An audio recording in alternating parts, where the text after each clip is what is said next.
سلام، من بردیا هستم و این قسمت پنجم آموزش فریمورک کیوتی هستش، کیوت 6. قسمت پیش در مورد سیگنال ها صحبت کردیم، سیگنال ها رو توضیح دادیم. این قسمت میخوایم بریم سراغ آبجکت سازی که اگر که آبجکت ویجت سازی که ما مثلا اگر که خودمون خواستیم یه ویجت اختصاصی بسازیم چه جوری میتونیم این کار رو انجام بدیم. میریم سراغ این، یه دونه مثال ساده حل میکنیم، بعد یکم مثال پیچیده تر و در مورد صحبت میکنیم. یه آموزش کوچولو هم در مورد اسلات ها میدیم چون بعداً به دردمون میخوره، ولی کلا اسلات ها چیزی پیچیده نیست، همون تابع هاست.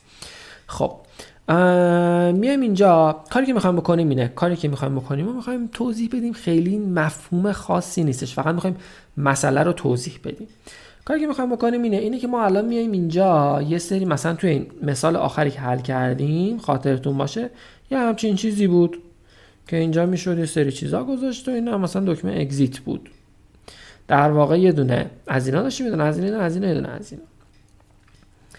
به این صورت یه دونه از اینا داشتیم، یه دونه پروگرس بار داشتیم، یه دونه دکمه هم پایین. ما میخوایم بیایم اینو به صورت یه دونه ویجت بسازیمش، یعنی 5 تا جا بشه از این ویجت کلی استفاده کرد. کدوم بخشو؟ اینو میخوایم بیایم یه دونه ویجتش بکنیم. آقا چرا اینجوری کشیدم؟ بگیم آقا این از این بعد یه دونه ویجته، من شاید بخوام 10 تا 20 تا 50 تا از این بسازم، استفاده بکنم جاهای مختلف اپلیکیشنم. اینو میخوایم یه دونه ویجتش بکنیم به اسم مثلا چه میدونم تست ویجت. یک کار خیلی ساده، اینو میخوایم انجامش بدیم. پس میایم اینجا همون جوری که خب میدونیم میشه اینجا بزنیم کلاس تست ویجت، میگیم این ما میخوایم که از پابلیک کیو ویجت اینهریت بشه. اینجوری میایم پابلیک، میتونیم یه دونه پرنت واسش مشخص بکنیم، مقدار پیش‌فرضش رو بذاریم نال پوینتر و بیایم بگیم آقا کانستراکتور تو این پرنتر رو بده به این و اینجا هم اینجوری، و بیایم اینجا بگیم خیلی خوب دی کانستراکتورت هم اینجوری، و میایم توی پرایوت. اینجا هم یه سری چیزها داریم. چیا هستش اینجا؟ یه دونه اسلایدر داریم، اسمش رو میذاریم ام اسلایدر. یه دونه لاین ادیت داریم، اسمش رو مثلا میذاریم ام لاین. یه دونه پروگرس بار داریم، اسمش رو میذاریم ام پی بار. به همین سادگی همه کدی که اینجا زدیم و به جز اون اگزیت باتن رو کپی میکنیم، میایم اینجا ام لاین، اینو میخواستیم بیرون باشه، ام اسلایدر و اینجا هم ام پی بار. در نهایت هم یه دونه لیاوت میسازیم،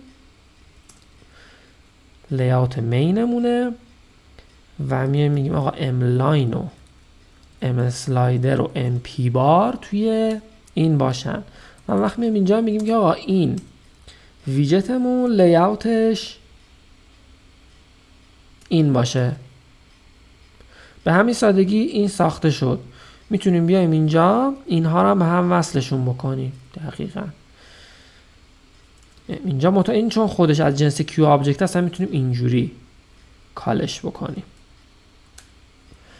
اینجا جای اینا میذاریم ام اسلایدر، اینجا رو میذاریم دیس که از دیس بگیره، دیس. اینجا هم ام لاین و اگزیت باتن، اینو بعدا یه جوری دیگه عوضش میکنیم و اینجا هم میزنیم ام پی بار. به همین سادگی ویجتمون ساخته شد و میایم اینجا همه این اضافی ها رو پاک میکنیم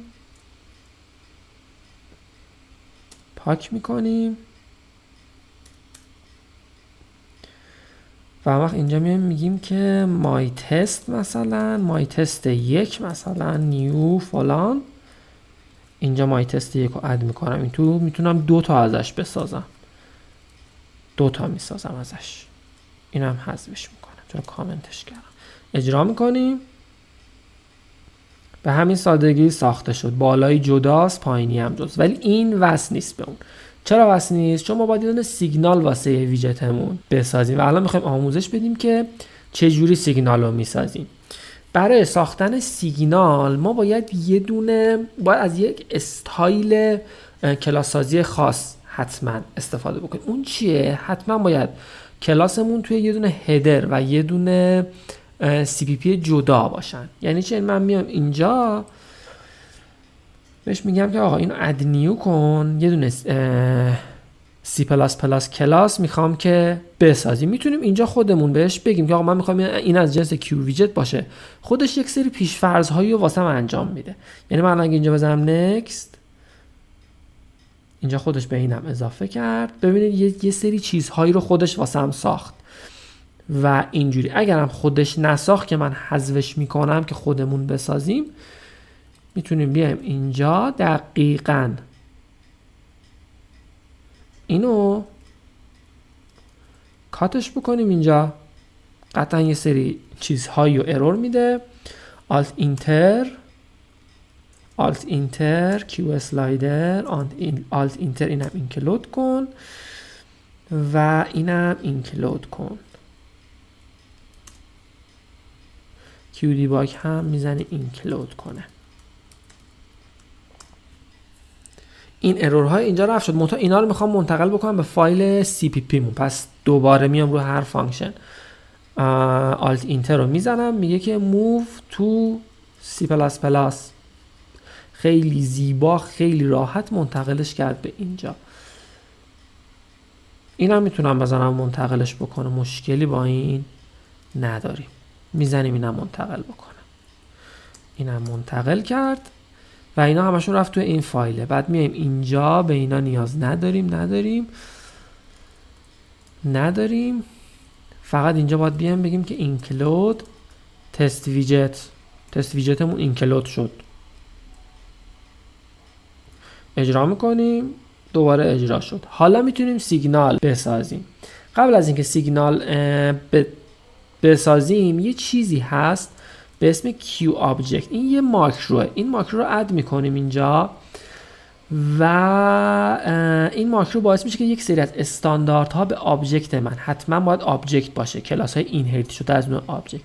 یه سری استانداردهایی که اون کلاس آبجکت که من اینهریتش کردم نیاز داره بهش اضافه میشه با این. اون استانداردها چیه؟ یکیش پشتیبانی از سیگناله، یکیش پشتیبانی از اسلات، یکیش پشتیبانی از پراپرتیه. ما چون از این به بعد سعی میکنیم آبجکت هی بسازیم، آبجکت هی چیز کنیم، مثلا کلا کیوت یکی از ارزشمندیاش همین سیستم کیو آبجکتشه. اصطلاحا میگن سیستم متا آبجکت اینه و این یکی از مهمترین چیزهاییه که ما باید استفاده بکنیم توی کلاس هایی که از کیو آبجکت اینهریت میشن. پس ما اینو حتما اضافهش میکنیم که استانداردها اضافه بشه. پس این کارو کردیم. حالا میتونیم سیگنال اضافه بکنیم. سیگنال مثل پابلیک و پرایوت توی یک بخشی به اسم سیگنالز انجام میشه. یا به این صورت میزنیم اینو، یعنی میایم اینجا من دیگه هر چی بزنم، مثلا اینجا میتونم بزنم که تکست changed. حتی میتونم یه دونه چیز هم واسش بزنم که string text. یا به این صورت، یا میتونم به این صورت هم بزنم Q signals. مزیتش چیه به این صورت بزنم؟ مزیتش اینه که اگر من کیوتو خواستم با یه فریمورک دیگه که خود اون هم توی قابلیت های سیگنال اسلات هست و اتفاقی از کیورد های سیگنال اسلات استفاده کنم، میتونم این چند تا فریمورک رو با هم دیگه ادغام بکنم. ولی اگه اینجا بزنم سیگنالز، ممکنه که یه موقع یه فریمورک دیگه که من خواستم اینو با کیوتی یا کیوت ادغامش بکنم، اونم از این اسم استفاده کرده باشه و قاطی پاتیشه همه چی. من اگه روی این بزنم، این میاد اینجا، یعنی یه دونه ماکروه که ماکرو رو بعداً توی آموزش C++ بیشتر خواهیم گفت. ولی این مشابه همینه، سیگنالز. این دقیقاً همینه، میبینید دقیقاً همون ماکرو و همون کار رو میکنه. پس من میام اینجا به جای میذارم Q signals، چون من اینو بیشتر ترجیحش میدم. خیلی آینده بینانه تره که ما اینجا بزنیم Q signals تا بزنیم سیگنالز خوشگلتر هست ولی آینده بینانه نیست واسه کارمون. خب گفتیم که اگر تکست عوض شد میایم اونجا، میایم اینجا هم ما دو تا کار میتونیم بکنیم. یکی میتونیم بزنیم امیت اون سیگنال تکست چنج و یه دونه تیتیو دارم میدم به اون سیگناله. میتونیم بگیم نه کیو امیت، من باز کیو امیت رو ترجیح میدم چون آینده بینانه تره. امیت یعنی معادل فارسیش میشه سیگنال رو چیکار میکنن؟ منشعب میکنن نمیدونم، همون خلاصه همون مفهوم رو میده. پس میگیم این سیگنال رو امیت کرد. حالا میایم این ور میگیم که آقا بیا از این مای تست فلان یه دونه از اینا مای تست 1 حتما اینجا باید بزنیم سیگنال تکست چنج که ساختیم. ببینید حتی توی پیشنهادهاش هم میاره، توی تکست چنج که ساختیم اینجا هم میایم ورودیشو میگیریم کانست کیو استرینگ اند تی، اینم اگزیت باتن هم میدیم به این و اینجا میگیم اگزیت باتن ست تکست تی. پس سیگنال ساختیم. اگر من بیام اینجا توی تی1 تی2 رو وصلش نکردیم، تی1 رو عوض کنم اون عوض میشه، تی2 رو عوض نکردیم. پس این شد سیگنال خیلی ساده است. شما می اینجا عین یه دونه تابع تعریفش میکنی و از اون طرف میزنی کیو امیت عین یه دونه تابع کالش میکنی، فقط قبلش میزنی کیو امیت. البته این یه دونه کیورد الکیه واسه اینکه ما اینجا بفهمیم که امیتش کردیم، وگرنه میتونیم اینجا اینجوری هم بزنیم و کار میکنه بازم. یعنی من اگر اینو اجراش بکنم کار میکنه بازم. این کیو امیت واسه اینه که من متوجه بشم که این سیگناله و من دارم به عنوان سیگنال اینو صداش میزنم. در واقع یه دونه تابع اگر بخوام از لحاظ مکانیزمی بسازم توی بک خود کیوت، اینجا اگه بخوایم توضیحش بدیم، خود کیو آبجکت وقتی من میام بهش میگم یه چیزی سیگناله، میاد بدنه تابع و خودش تعریفش میکنه. مثلا من میام اینجا یه دونه سیگنال ساختم به اسم تکست چنجد، این میاد واسه خودش یه دونه بدنه میسازه، این پشت یه سری، این مثلا پشتشه یه سری کارهایی میکنه که وقتی شما میای یه چیزی رو وصل میکنی به این تابعه که ما بهش میگیم سیگنال، اینجا خودش میره اتوماتیک اونو که شما به این وصلش کردی و کالش میکنه. شما وقتی اینو کال میکنی این میره توی خودش اونها رو کال میکنه. در واقع این اتفاق میفته، اتفاقی که شما موقعی که یه سیگنال رو امیت میکنی اینه. ما بهش میگیم امیت میکنه دیگه، خیلی به اینکه این داره چی تعریف میکنه و چه اتفاقی میفته کاری بهش نداریم. ولی اتفاقی که توی بک‌گراند میفته اینه، این خودش میاد واسه خود کیوتی میاد واسه اون تابعی که ما به اسم سیگنال ساختیم. یعنی چی؟ یعنی تکست چنج، اینو ما به اسم سیگنال ساختیم. اینجا واسه این یه دونه بدنه تعریف میکنه. فکر کنم اگه اینجا روش بزنم میره تو تعریفش، نه نمیره، باید بریم توی فایل های ماکش چیز کنیم ببینیم. یه دونه بدنه واسش میسازه که توی اون بدنه میره تابع هایی که به این کانکت شدن و خودش کال میکنه. اتفاقی میفته پس اینه. همینطور ما یه مفهومی داریم به اسم اسلات، پابلیک اسلاتس. پابلیک پرایوت هم میتونه باشه، بله میتونیم اینجا بزنیم پرایوت اسلاتس. میشه اینجا نوشت کیو اسلاتس، بله میشه نوشت. اسلات چی؟ اسلات دقیقاً تابع است، تابع هایی که ایندکس میشن و میشه ازشون به یه شکل‌های خاصی استفاده کرد که بعدها میگیم هیچ فرقی با تابع عادی ندارن. یعنی من وقتی میام اینجا میزنم اسلات فلان، حتما باید بدنش رو بسازم، مثل سیگنال که خودش بره بدنش رو بسازه نیست، ولی یه سری استفاده هایی میده به ما که اینو ما در آینده میگیم. ولی تعریف اسلات به این صورت چیز عجیبی نیست. اسلات یه فرقش اینه که ما میتونیم با اسمش هم صداش بزنیم که اینو حتما جلسه بعد میگیم. ولی اینجوری شما مثلا میگید که این کلاس برو مثلا تابع فلان و تابع مثلا ABCD رو اجرا بکن، مثلا نیم ساعت بعد مثلا برو اجراش بکن و خودش مثلا میره این کار رو انجام میده از روی اسمش فقط. یعنی این خیلی مهمه، به ما یه سری امکاناتی میده که کمک میکنه که ما بتونیم که تابه ها رو از طریق اسمش صدا کنیم. آیا سیگنال ها رو هم میشه از طریق اسمشون امیت کرد، یعنی استرینگ اسمشون؟ بله اونم میشه، اونم حتما آموزش میدیم جلسه بعد.